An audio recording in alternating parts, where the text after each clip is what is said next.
Noong tagsibol ng 2010, sa isang liblib na kabundukan sa Tanay, Rizal, isang pambihirang set ng mga gamit ang natagpuan, isang mamahaling Amerikana na may malinaw na logo ng isang kilalang brand sa lining nito.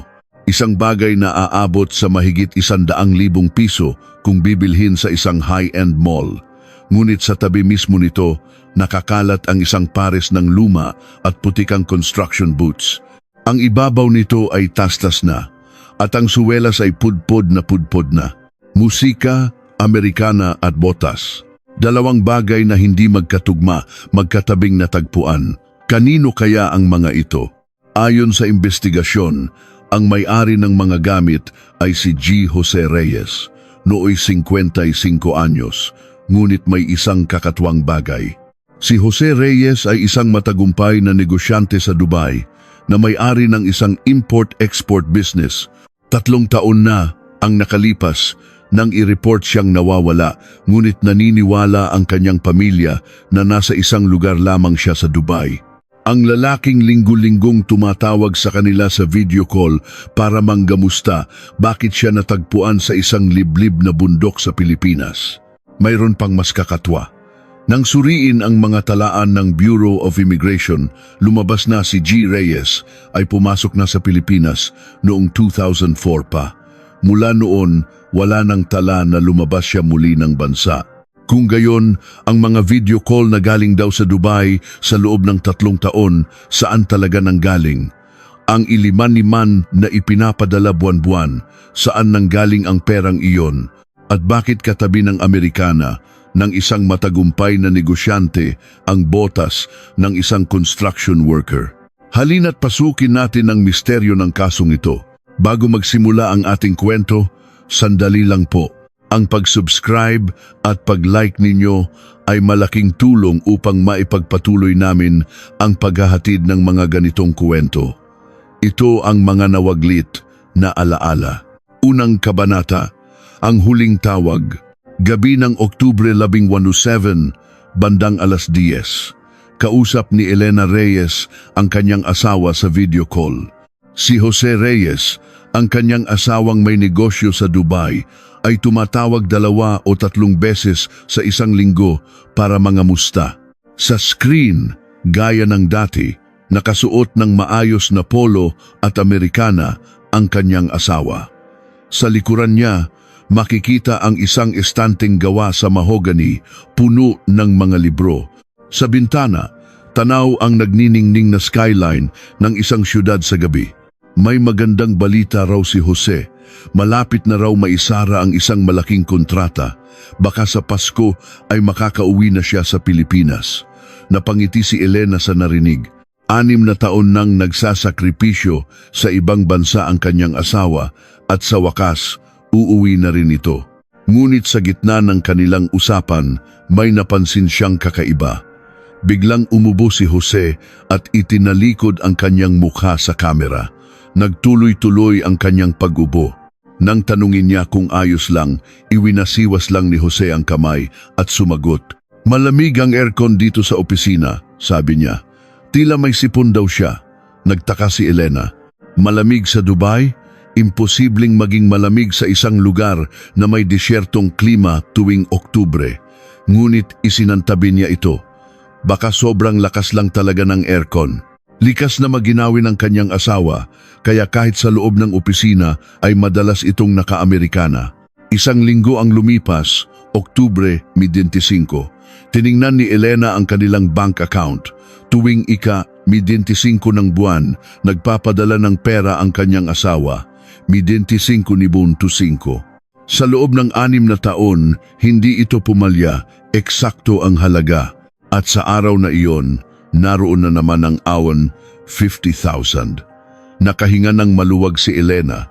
Ngunit ang nakapagtataka, hindi na tumawag si Jose pagkatapos noon. Karaniwan, tumatawag siya para kumpirmahin kung natanggap na ang padala. Tinawagan siya ni Elena, ngunit puro ring lang ito hanggang sa maputol.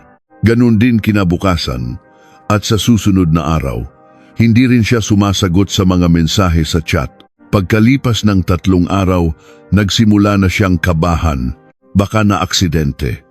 may masama bang nangyari sa kanya sa Dubai? Sinubukan ni Elena na tawagan ang business partner ng kanyang asawa gamit ang numerong ibinigay sa kanya noon. Matagal bago nakakonekta ang international call. Isang lalaking may boses na tila Arabo ang sumagot. Sa tulong ng isang interpreter, nagkausap sila. Itinanong ni Elena kung nasaan si Jose Reyes. Ang sagot na nakuha niya ay halos ikabagsak niya. Jose Reyes? 3 taon na siyang umalis. Bumalik siya ng Pilipinas matapos malugi ang kumpanya. Tulala si Elena habang hawak ang telepono. Anong ibig sabihin nito? Ang asawa niya ay nasa Dubai pa rin at nagpapatakbo ng negosyo. Kakausap lang nila noong 1 linggo. Ngunit matigas ang sagot ng kausap. Ang kumpanya ni Jose Reyes ay nalugi noong 2004 at agad siyang umalis ng Dubai. Mula noon, wala nang nakakita sa kanya. 3 taon na ang nakalipas, hindi maintindihan ni Elena. Kung gayon, ano ang mga video call sa loob ng 3 taon? Ang magarang opisina sa likuran niya. Ang 50,000 na pumapasok buwan-buwan, saan nanggaling iyon? Nasaan ba talaga ang kanyang asawa? Gumuho ang mundo ng pamilya. Ang anak nilang si Miguel ay tumawag sa embahada ng Pilipinas sa UAE. Ang anak nilang babae, si Isabel, ay tinawagan ng lahat ng kakilala ng kanilang ama. Ngunit iisa lang ang resulta. Walang sinuman ang personal na nakakita kay Jose Reyes sa nakalipas na mga taon. Noon lamang nila naalala ang mga kakatwang bagay. Sa tuwing magvi-video call sila, laging nasa iisang pwesto ang kanilang ama. Ang estante ng libro, ang bintana, ang tanawin sa labas, hindi nagbago ang anggulo sa loob ng 3 taon. Hindi man lang niya iginalaw ang kamera o ipinakita ang ibang bahagi ng silid. Akala nila ay dahil maselan lang ang kanilang ama. Ngunit ngayon, tila napaka-imposible noon. Isa pa. Ang perang ipinapadala laging eksaktong 50,000. Kapag may negosyo, pabago-bago dapat ang kita. May mga buwan na malakas, may mga buwan na mahina. Ngunit sa loob ng 3 taon, hindi nagbago ang halaga. Para itong sweldo. Ang pagdududa ay naging galit. Nagsimulang maniwala si Elena na niloko sila ng kanyang asawa matapos malugi. Nagtago siya sa isang lugar at nagsimula ng bagong buhay. Nagsimula na ring kumalat ang mga tsismis. May kabit daw sa Dubai. Sumama sa isang mas batang babae. Mga kuwentong walang basehan, ngunit para kay Elena, mas gugustuhin pa niya iyon. Kung masamang tao ang kanyang asawa, isang traidor, mas madali itong kapootan. Nobyembre 2, 2007, alas 3:42 satos ng hapon, nag-file ng missing person report ang pamilya sa pulisya. Ngunit malamig ang tugon ng mga pulis. Baka nagtatago dahil sa utang, sabi nila. Hindi ito naging prioridad. At ganoon na lang, naglaho si Jose Reyes. O baka naman, 3 taon na siyang naglaho. Ang lalaking nakikita ng pamilya sa screen, siya ba talaga si Jose o isang ilusyong nilikha ng kung sino? At ang totoong Jose, nasaan siya at ano ang ginagawa niya sa lahat ng panahong iyon?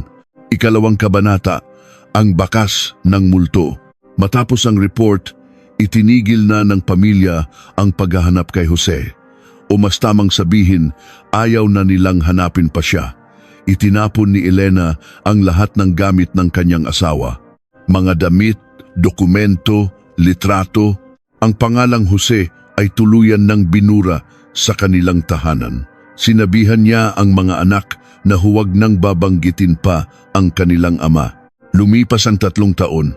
Noong 2010, sa isang regional police headquarters, habang sinusuri ang mga cold case ng mga nawawala, isang detective na nagngangalang Sargento Benitez ang pumulot sa folder ni Jose Reyes.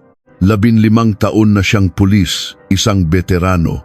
Bilang ugali, sinuri niya muna ang mga talaan ng immigration at doon may nakita siyang kakaiba. Jose Reyes. Petsa ng pagdating, Marso 17, 2004, Naya. Ito ang panahon kung kailan sinabing nalugi ang kanyang negosyo sa Dubai. Ang problema ay ang kasunod nito. Wala nang tala ng pag-alis. Pumasok si Jose Reyes sa Pilipinas noong 2004 at hindi na kailanman lumabas ng bansa. Napabangon si Sargento Benitez sa kanyang upuan. Hindi ito simpleng kaso ng pagtatago. Ang pamilya ay naniniwalang nasa Dubai siya. Ngunit sa katotohanan, nasa loob lamang siya ng Pilipinas sa loob ng 3 taon. Kung gayon, saan niya ginawa ang mga video call? Paano niya nagawa ang background ng opisina sa Dubai? Sinimulan ng team na siyasatin ang mga financial records ni Jose at dito may isa na namang kakatwang bagay. Ang mga bank account na nakapangalan kay Jose ay frozen na mula pa noong 2004. Walang anumang transaksyon dahil ito sa masamang credit record. Ngunit buwan-buwan, nakakatanggap ang pamilya ng 50,000 deon. Kaninong account galing iyon? Ayon sa investigasyon, ang account na ginamit sa pagpapadala ay hindi nakapangalan kay Jose Reyes. Galing ito sa isang bank account na pag-aari ng isang taong matagal nang pumanaw, identity theft. Dahil hindi na makagawa ng legal na transaksyon si Jose, ginamit niya ang pagkakakilanlan ng isang patay na. Dito lumitaw ang isang bagong tanong. Saan kumuha si Jose Reyes ng 50,000 buwan-buwan? Nalugi ang negosyo niya, wala siyang ari-arian. Sa loob ng 3 taon, umabot ito sa halos 3 milyong piso. Saan nanggaling ang perang iyon? Baka nasangkot siya sa ilegal na gawain? Isinaalang-alang ni Sargento Benitez ang ibang posibilidad.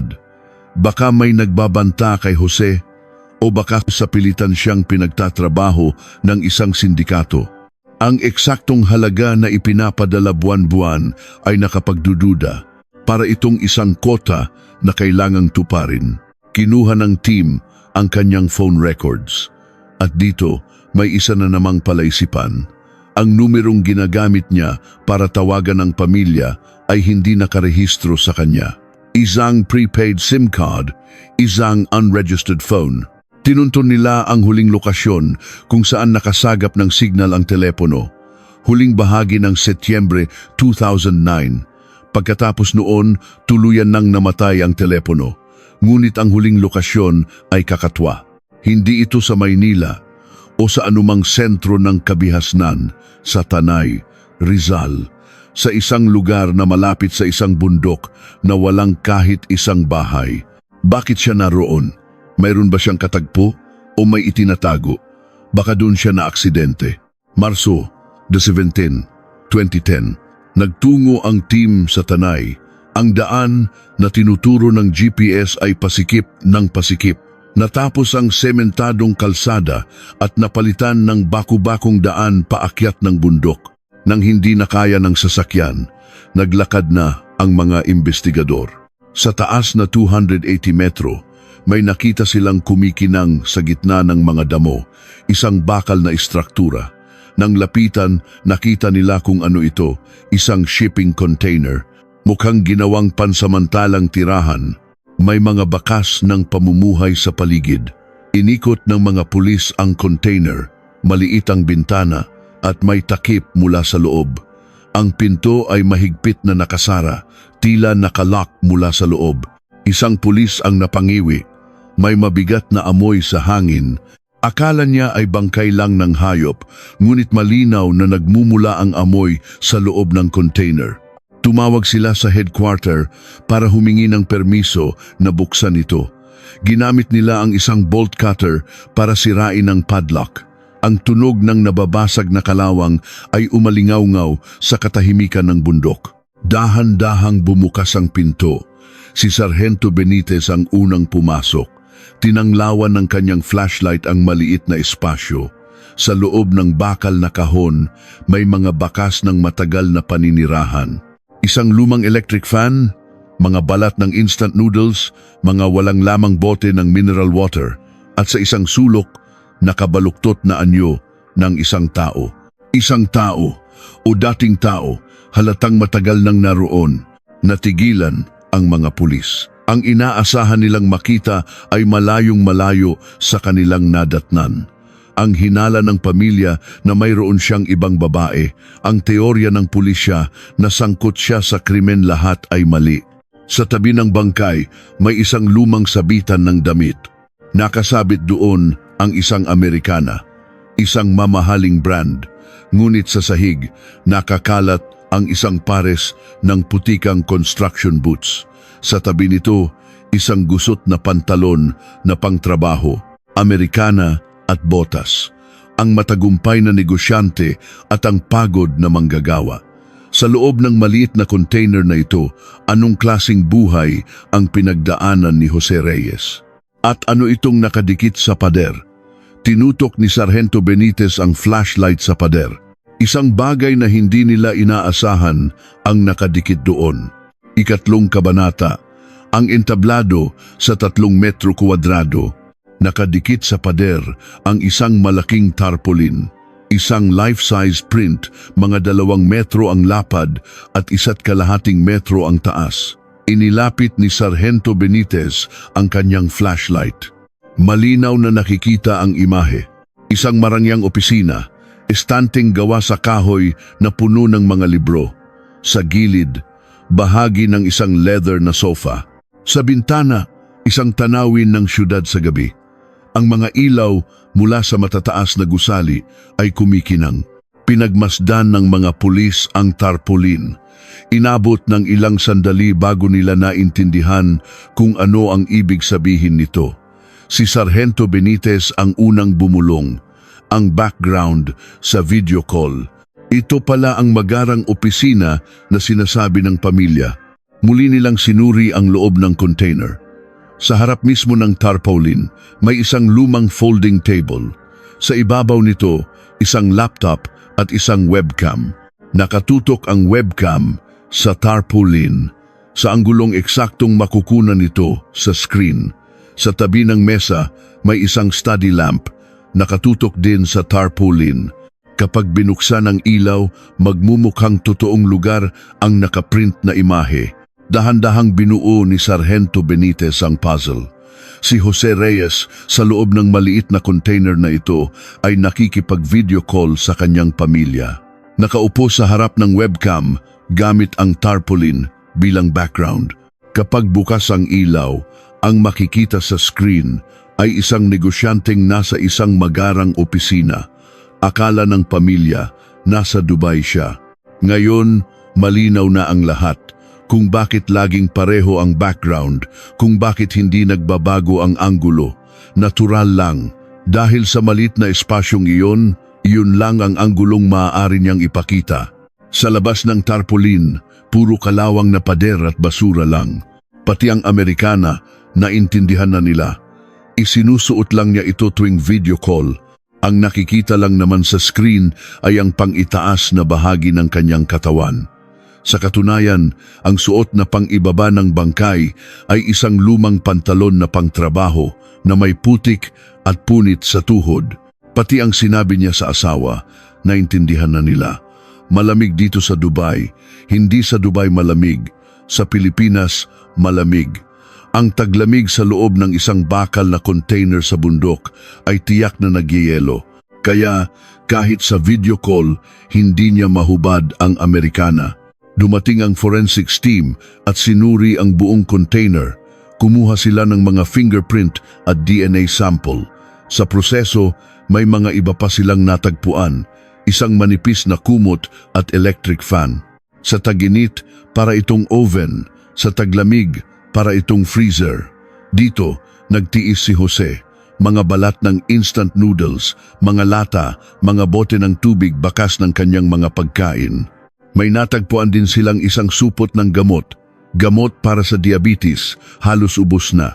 Alam ng pamilya na may sakit siya, pero hindi nila alam na hindi siya nakakapagpagamot ng maayos. At isang itim na kwaderno, isang tala-arawan. Puno ito ng sulat, petsa, mga ginawa sa araw na iyon, kinita at ginastos. Maingat na binuklat ni Sargento Benitez ang unang pahina. Abril 1, 2004. Pagkatapos niyang bumalik mula sa Dubai, Isang maikling pangungusap ang nakasulat na wala ang lahat.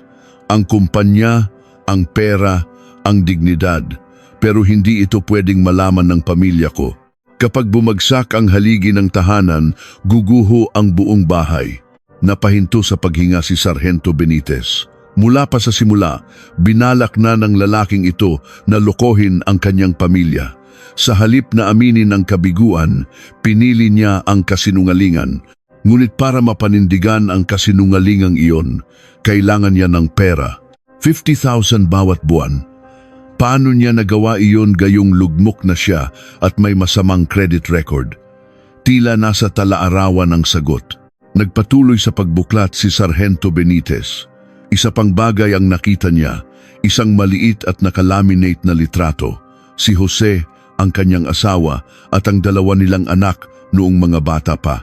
Mga 15 taon na ang nakalipas. Sa likod ng litrato may sulat kamay. Patawad at mahal ko kayo. Ito ang huling bagay na iningatan niya. Sa loob ng 3 taon ng kasinungalingan, ito lang ang hindi niya itinapon. Walang makapagsalita sa mga pulis. Noong una, akala nila isa siyang traidor na may ibang pamilya. Pagkatapos, isang biktima ng sindikato. Ngunit ang katotohanan ay wala sa dalawa. Isa lamang siyang ama na hindi matanggap ang kanyang kabiguan. Ngunit may isang tanong na nananatili. Ang iliman-nimang buwan-buwan sa loob ng 3 taon, halos 3 milyong piso. Saan nanggaling ang perang iyon? Ika-4 na kabanata, 2 buhay. Nagsimula ang tala-arawan noong Abril 2004. Sa mga unang buwan, halos wala siyang kita. Mahirap makahanap ng trabaho, may masamang credit record na at mahigit 50 anyos pa, walang tumatanggap sa kanya. Isang entry noong Hunyo 2004 ang kapansin-pansin. Nakahanap na raw siya ng trabaho sa isang construction site sa Rizal. 800 kada araw. Alas 5 ng umaga hanggang alas 7 ng gabi, isang mabigat na trabaho. Sa edad na 52, nagbubuhat siya ng semento at bakal kasama ng mga mas batang manggagawa. Ngunit hindi sapat ang 1,000 para makaipon ng ilang 25. Kahit magtrabaho siya araw-araw, aabot lang ito sa 12 talisa. Kaya nagtrabaho rin si Jose sa gabi. Tricycle driver. Mula alas 9 ng gabi hanggang alas 2 ng madaling araw, kumikita siya ng average na 9.30. Sa tala-arawan, detalyado ang kanyang araw-araw na routine. 4 a.m. gising, 5 a.m. trabaho sa construction, 7 p.m. uwi, 8 p.m. simpleng hapunan, 9 p.m. simula ng pamamasada, 2 a.m. tapos 2 oras lang ang tulog niya at babangon na ulit ng alas 4, walang weekend. Sa isang buwan, nakakaipon siya ng halos 40,000. Kapag binawas ang upa sa lote ng container at kaunting gastos, mga 30,000 ang natitira. Ngunit 11,000 ang kailangan niyang ipadala. Saan nanggaling ang kulang? Nasa tala-arawan ang sagot. Nangangalakal si Jose. Kinukuha niya ang mga karton at dyaryo mula sa construction site at ibinebenta sa junk shop. Tuwing weekend, umaakyat siya ng bundok para mamitas ng mga pako at iba pang gulay-gubat para ibenta sa palengke. Para lang makabuo ng ilang daang piso, sa isang sulok ng tala-arawan, may isang kalkulasyon. Ang minimum na halaga para mabuhay ng komportable si Elena. Gastusin sa bahay, bills, baon ng mga anak, allowance, kabuuan, 50,000. Kinwenta niya kung magkano ang kailangan ng kanyang pamilya at ibinuhos niya ang lahat ng lakas para punan ang halagang iyon buwan-buwan. Sa isang entry noong 2005, isinulat niya ang tungkol sa video call. Bumili raw siya ng tarpaulin sa halagang ₱9,500. Isang background ng opisinang Marangya. Bumili rin siya ng second-hand na laptop at webcam. Isinulat niya ang tungkol sa unang beses niyang sumubok mag-video call. Nanginginig daw ang kanyang mga kamay. Takot na mabuking. Ngunit nang marinig niya ang boses ni Elena, napaiyak siya. Kaya nagpasya siyang panindigan ang pag-arte. Sa gabi, huhubarin ni Jose ang kanyang damit trabaho at isusuot ang Amerikana. Uupo siya sa harap ng kamera at bubuksan ang ilaw. Sa screen, lilitaw ang isang eleganteng negosyante na may magarang opisina sa likod. Nakangiti siyang magsasabi, maayos ang takbo ng negosyo. May malaking kontrata na paparating. Pagkatapos ng tawag, huhubarin niya ang Amerikana at isusuot muli ang damit trabaho. Kakain siya ng instant noodles habang naghihintay ng pasahero. Ganoon nagtatapos ang kanyang araw. Araw-araw, paulit-ulit. Pagsapit ng 2006, nagsimulang magbago ang nilalaman ng tala-arawan. Dumarami ang mga entry tungkol sa pananakit ng kanyang katawan. Lumalala ang kanyang diabetes, ngunit hindi siya makapagpadoktor. Nagtatago siya. Hindi rin niya magamit ang PhilHealth. Umaasa lang siya sa mga gamot na nabibili sa botika. Nagsimula na siyang hindi makapagtrabaho. May araw na nahilo siya at natumba. May araw na nanginginig ang kamay kaya hindi makapagmaneho. May araw na sobrang sakit ng buong katawan kaya hindi makabangon. Ngunit hindi pwedeng huminto ang padala. Kapag lumiban siya sa trabaho, kailangan niyang mas maraming mga lakal, mas maraming mamitas ng gulay-gubat. Noong 2007, ang taon kung kailan siya ni-report na nawawala, puno ng desperasyon ang kanyang mga sulat. Isang buwan pa, kayanin ko lang itong susunod na buwan, ang paulit-ulit niyang isinusulat. Ngunit paikli ng paikli ang panahong kaya niyang tiisin. Ikinumpara ni Sargento Benitez ang mga talaan sa bangko. Eksaktong tumutugma ang mga padala sa mga nakasulat sa tala-arawan. Mula Hunyo 2004 hanggang Setyembre 2009, mahigit 5 taon, walang palya, 5,000 ang pumapasok sa account ng pamilya. Ang kabuuang halaga ay mahigit 3 milyong piso. 3 milyong piso. Ang pawis na pumatak sa construction site, ang mga kilometrong tinakbo habang namamasada, ang mga oras na ginugol sa pangangalakal at pamimitas. Lahat ay nakapaloob sa halagang iyon. Isinaksak nila ang charger sa laptop. Bumukas ito. Sa desktop may ilang folder. Isa ang nakaagaw ng pansin. Pamilya, mga video. Binuksan nila ang folder. Puno ito ng mga video file, nakaayos ayon sa petsa. Mahigit 100 file. Ni-record pala ni Jose ang lahat ng video call nila ng kanyang pamilya. Ang pinakaluma ay noong Agosto 2004 at ang pinakabago ay Setyembre 11, 2009. 10 araw pagkatapos noon, tuluyan nang namatay ang kanyang telepono. Ano ang nangyari sa huling 10 araw na iyon? At ano ang nilalaman ng huling video? 5 kabanata, ang huling recording, Marso 20, 2010. Ipinatawag ni Sargento Benitez ang pamilya sa istasyon ng pulis. Dumating si Elena kasama ang 2 nilang anak. May halong gulo ang emosyon sa kanilang mga mukha. 3 taon nilang inakalang traidor ang taong ito at ngayon, malalaman nila ang katotohanan.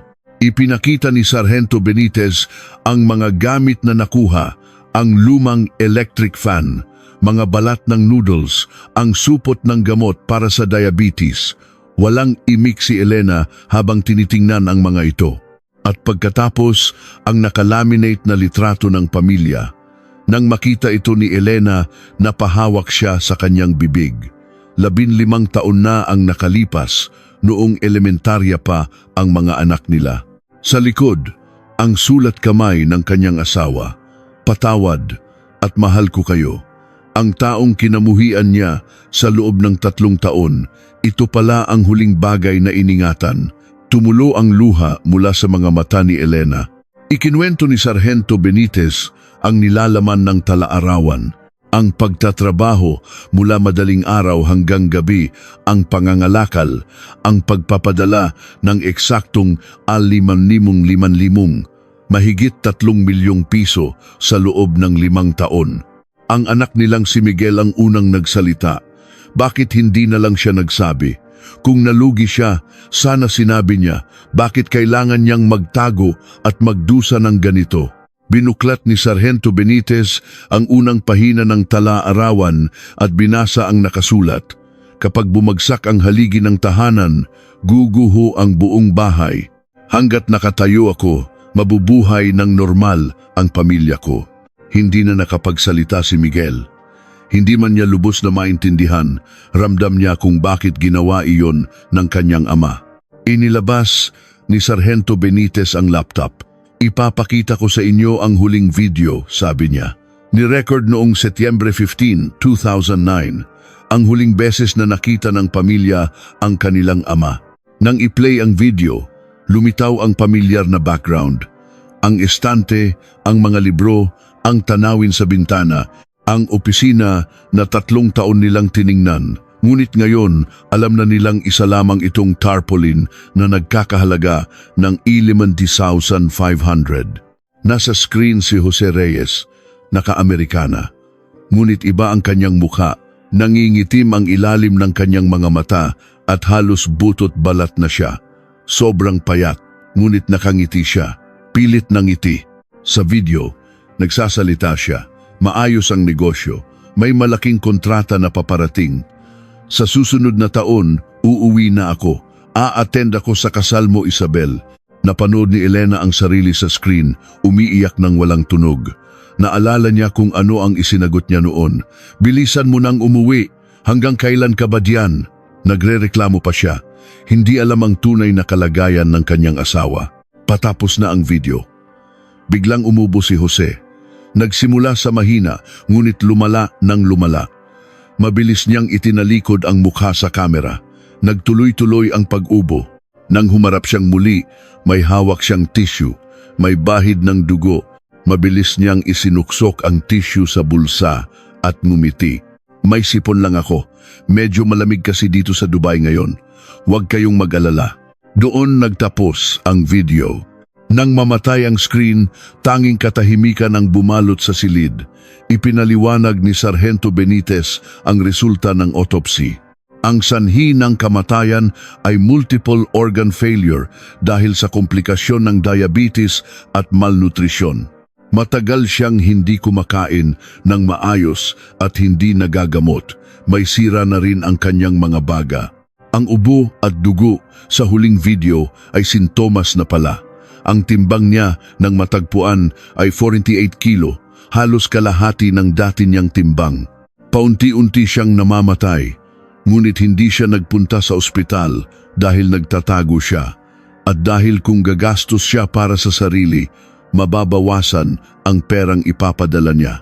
Ang huling entry sa tala-arawan ay noong Setyembre 23, 2009, 8 araw pagkatapos ng huling video call. Isang maikling pangungusap lang, hindi na ako makabangon ngayon. Pagkatapos noon, blanko na ang mga pahina.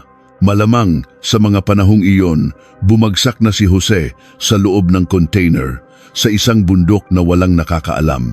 Naubusan ng baterya ang telepono o hindi na niya ito maabot. Namatay siyang mag-isa. Mahinang nagtanong si Isabel, ano po kaya ang huling inisip ni Papa? Walang makasagot. Ngunit sa tabi ng kanyang bangkay, naroon ang litrato ng kanilang pamilya. Baka iyon ang huling tinitigan niya. Tanong ni Elena sa mahinang boses. Bakit niya ginawa yon? Bakit hindi niya sinabi sa amin? Isang tanong na walang sinuman ang makakasagot. Ika-6 na kabanata.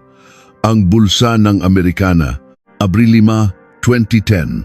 Opisyal na isinara ng pulisya ang kaso ni Jose Reyes. Sanhi ng kamatayan, pagkamatay dahil sa sakit at malnutrisyon. Walang foul play. Ang kaso ay natapos sa isang piraso ng papel. Ang libing ay simple at tahimik. Ang libing ng isang ama na 3 taon nilang itinuring na patay na. Halos walang nakipaglamay. Naputol na ang lahat ng koneksyon ni Jose sa mundo habang siya ay nagtatago. Hindi nagsalita si Elena sa buong burol.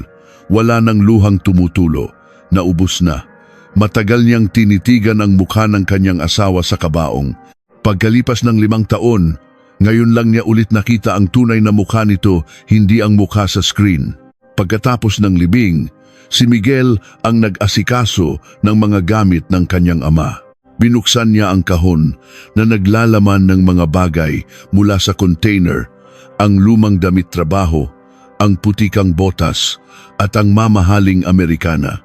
Isang kombinasyong mahirap paniwalaan na pag-aari ng iisang tao. Kinuha ni Miguel ang Amerikana. Dati, siguro'y napakaganda nito. Ngunit ngayon, luma na at may mga tastas. 5 taon niya itong isinuot tuwing video call. Walang kamalay-malay, isinuksok niya ang kamay sa bulsa. May naramdaman siyang papel. Isang nakatuping papel. Binuklat niya ito. Puno ito ng mga numero at sulat kamay ng kanyang ama. Isang listahan. Pang-tuition ni Miguel sa masters. Pangkasal ni Isabel. Pang-ipon ni Elena para sa pagtanda. Isang listahan ng mga bagay na kailangang gawin ng isang ama. Ang ilang item ay may check na, ang iba ay blanco pa. Ang pang-tuition ni Miguel ay may check na, ang pangkasal ni Isabel ay blanco pa. Nang makita ni Isabel ang listahan, napaluhod siya. Hanggang sa huli, pinoproblema pa rin pala ng kanyang ama ang pangkasal niya. Ang isiping nagtrabaho siya hanggang sa bumagsak para lang maipon, ang perang iyon ay parang malaking batong dumagan sa kanyang dibdib. Tiningnan ni Elena ang bank account kung saan pumapasok ang padala ng asawa. Halos buo pa ang mahigit 3 milyong piso. Ginamit nila ito para sa mga gastusin, ngunit nagtipid sila. Dahil akala nila, pinaghirapan ito ng kanilang ama sa negosyo at hindi nila alam kung kailan ito hihina. Kung nalaman lang nila kung paano ginawa ang perang iyon, baka ni isang kusing ay hindi nila ginalaw. Yakap-yakap ni Elena ang passbook habang humahagulgol. Isang buwan ang lumipas, bumalik ang pamilya sa bundok sa Tanay. Wala na ang container. Isang bakanting lote na lang ang natira. Sa lugar kung saan nagsisimula ng tumubo ang mga damo, matagal silang tumayo. Si Miguel ang unang nagsalita. Alam ko na kung bakit dito niya pinili. Mula dito, tanaw ang direksyon ng Maynila. Siguro kapag malinaw ang gabi, nakikita niya ang mga ilaw ng syudad.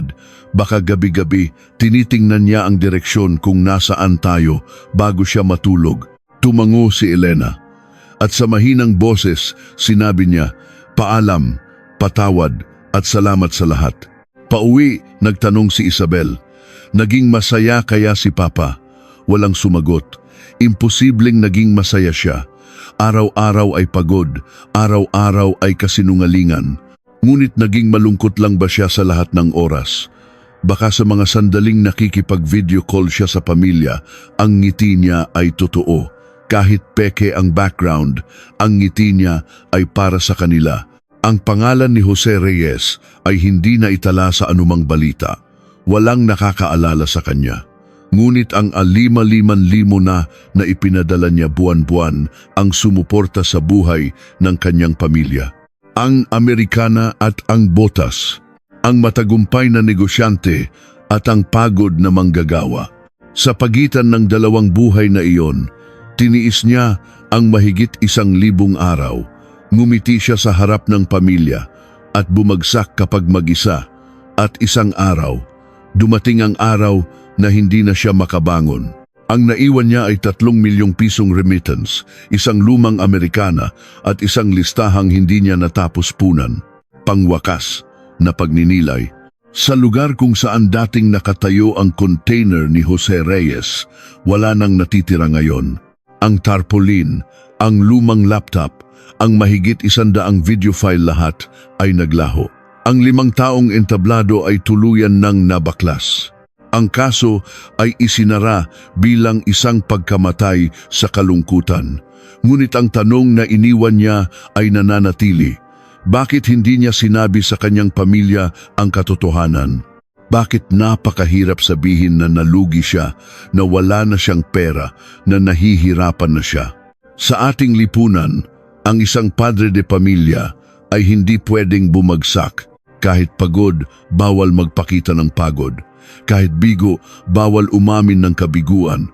Kailangan niyang pasanin ang lahat para sa pamilya at kailangan niyang ngumiti kahit nabibigatan na. Pinili ni Jose Reyes na pasanin ang bigat na iyon ng mag-isa. Madaling sabihin na nagkamali siya, na dapat ay naging tapat siya. Ngunit sa isang ama na nalugi sa negosyo at baon sa utang, anong tingin ang ibibigay sa kanya ng lipunan? Kaya pinili niya ang pag-arte. Isinuot niya ang Amerikana at umupo sa harap ng kamera, gumanap bilang isang matagumpay na negosyante. Sa likod ng entablado, nakasuot siya ng damit trabaho at nagbubuhat ng semento. Hindi ito kwento ni Jose Reyes lamang. Sa mga sandaling ito, may mga ama na nagsasabing, okay lang ako sa kanilang pamilya, habang unti-unti silang nadudurog ng mag-isa. Ang kailangan nila ay hindi payo. Ang kailangan nila ay ang marinig na, okay lang mabigo at pwede mong sabihin kung nahihirapan ka na. Ang huling bagay na nais niyang protektahan ay hindi ang kanyang dangal. Ito ay ang normal na pamumuhay ng kanyang pamilya. At para maprotektahan ang buhay na iyon, sinunog niya ang kanyang sarili. Sa listahang natagpuan sa kanyang bulsa, may mga bagay siyang hindi natsekan. Pangkasal ni Isabel, pangipon ni Elena para sa pagtanda. Gusto niya sanang tapusin ang mga iyon, ngunit hindi na siya pinahintulutan ng panahon. Ngayon, alam na ng naiwang pamilya. Ang 3 taong kasinungalingan ay, sa katotohanan, ang pinakamabigat na uri ng pagmamahal. Mula sa mga nawaglit na alaala, ang inyong pag-like at subscribe ang pinakamalakas na paraan upang buhayin ang mga nakalimutang kwento. Maraming salamat sa panonood.